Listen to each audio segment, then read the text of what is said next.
ఎండాకాలంలో టమాటాలు ముక్కలుగా కట్ చేసి ఎండబెట్టి చేసే టమాటా పచ్చడి అంటే మీలో ఎంతమందికి ఇష్టం? నాకైతే చాలా చాలా ఇష్టం అండి. చిన్నప్పుడైతే ఈ పచ్చడి చేసిన తర్వాత అన్నం కలిపి ముద్దలుగా చేసి అందరికి పెడుతుండేవాళ్ళు. అలా తింటూ ఉంటే అమృతమే అనుకోండి. ఆ టేస్ట్ ఇక వేరే లెవెల్లో ఉంటుంది. ఈ టమాటా పచ్చడితోని మొత్తం అన్నం అంతా కూడా తినేసేవాళ్ళం అండి. అంత బాగుంటుంది. నేను ఇక్కడ టమాటాలని 2 kgs వరకు తెచ్చుకుని శుభ్రంగా క్లీన్ చేసుకుని తడి లేకుండా తుడుచుకుని ఫ్యాన్ కింద ఆరబెట్టుకున్నాను. ఆ తర్వాత ఇలా ముక్కలుగా సన్నగా కట్ చేసుకుని దీంట్లోకి 1 స్పూన్ పసుపుని అలాగే 200 grams వరకు లావు ఉప్పును వేసుకోవాలి. 1 kg టమాటాలకి 100 grams లెక్కన 200 grams ఉప్పును వేసుకుని మొత్తం అంతా కలుపుకోవాలి. ఇలా కుదిరించుకుని పెట్టుకోవాలి. ఇప్పుడు దీన్ని కదపకుండా ఒక 3 days వరకు పక్కన పెట్టాలండి. 3 days తర్వాత దీని నుంచి తీసుకుని మొత్తం రసం అంతా కూడా పిండేసుకుని టమాటాలు సపరేట్ చేసుకుని ఒక ప్లేట్ లోనో లేదా ఒక క్లాత్ మీద ఆరబెట్టుకోవాలి. మొత్తం అంతా టమాటాలు ఆరిపోయి ఇలాగా టమాటాలు అంతా కూడా డ్రైగా అయిపోతాయండి. అప్పటి వరకు ఒక 3 days వరకు ఇలా ఎండపెట్టుకోండి. ఇలా బాగా ఎండిపోయిన తర్వాత దీంతో టమాటా పచ్చడి చేసుకోవాలండి. ఇప్పుడు ముందుగా టమాటా రసం లోపలికి చింతపండు వేసుకోవాలి. చింతపండు కూడా 200 grams తీసుకుని వేసుకుని ఒక 4 గంటల సేపు పక్కన పెట్టుకోండి. అంటే దీనివల్ల చింతపండు అంతా కూడా ఈ రసంలో బాగా నానిపోతుందండి. ఒక 4 hours తర్వాత ఇందులోకి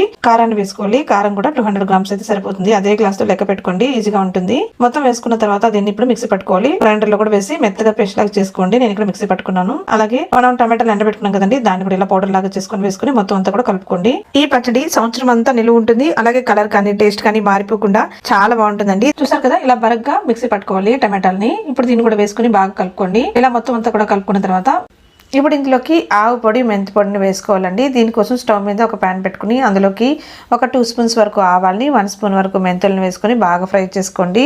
ఇవి బాగా ఫ్రై అయిన తర్వాత దీన్ని మిక్సీ జార్లోకి వేసుకొని మెత్తగా పౌడర్ లాగా చేసుకొని ఇప్పుడు ఈ పౌడర్ని టమాటా పచ్చడిలోకి వేసుకొని మొత్తం అంతా కూడా బాగా కలుపుకోవాలి.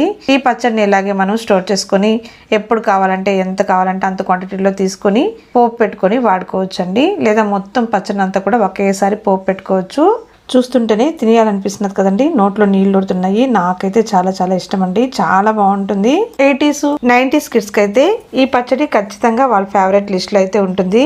మొత్తం పచ్చడిని నేను ఇక్కడ పోపు పెడుతున్నానండి. దీనికోసం 300 grams వరకు ఏదైనా పప్పుల నూనెని తీసుకొని వేసుకోండి. అలాగే ఇందులోకి ఆవాలు, జీలకర్ర, మెంతులు, మిరియాలు, మినపప్పు, శనగపప్పు, కరివేపాకు, ఎండుమిరపకాయలు, ఇంగువ, అలాగే పొట్టు తీసేసిన వెల్లుల్లిపాయలను కూడా వేసుకుని బాగా ఫ్రై చేసుకోండి.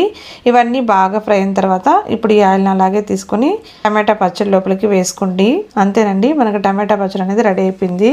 మొత్తం అంతా బాగా కలుపుకొని దీన్ని ఇప్పుడు ఒక జాడీలోకి కానీ లేదా గాజు సీసాలోకి కానీ స్టోర్ చేసుకుంటే ఒక సంవత్సరం అంతా పాడైపోకుండా చాలా ఫ్రెష్గా, చాలా టేస్టీగా, సూపర్గా ఉంటుంది. తప్పకుండా మీరు కూడా ట్రై చేసి మీకు ఎలా వచ్చిందో కామెంట్స్లో తెలియజేయండి. వీడియో నచ్చితే లైక్ చేసి మీ ఫ్రెండ్స్ కూడా షేర్ చేయండి. మళ్ళీ మరిన్ని మంచి వీడియోస్తో మీ ముందుకు వచ్చేస్తాను. Thanks for watching. Full video కావాలంటే మన ఛానల్లో అప్లోడ్ చేశానండి, ఒకసారి చెక్ చేయండి.